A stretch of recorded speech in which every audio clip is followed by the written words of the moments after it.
एक दिन एक पुलिस वाला उस मंकी टॉय को लेकर एक दुकान में आता है। तभी दुकान वाला उससे सवाल करता है, तुम्हारे कपड़ों पर खून क्यों लगा है?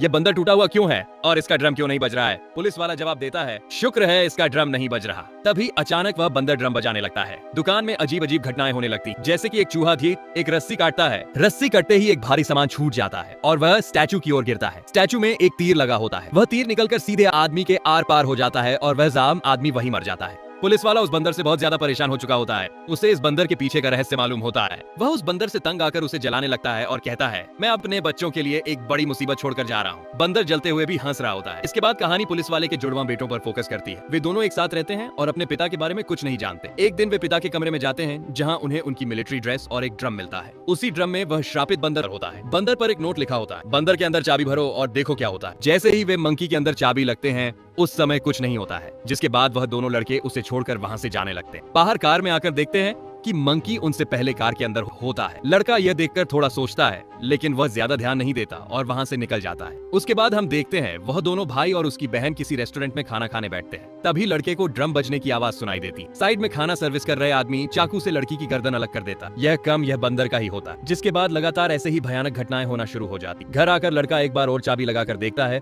मंकी ड्रम बजाता है और इधर उसकी माँ की बहुत ही खतरनाक तरीके से मौत हो जाती। जिसके कुछ दिन बाद उनके अंकल घुड़सवारी कर रहे होते हैं और गिर जाते हैं, तो वहाँ घोड़े के द्वारा कुचल दिए जाते हैं और फिर उनकी आंटी गैस चूल्हे में जल जाती है। इसी तरह पूरे शहर में तबाही मच जाती। वह बंदर इतना श्रापित होता है कि उसे खत्म करने का कोई तरीका नहीं बचता।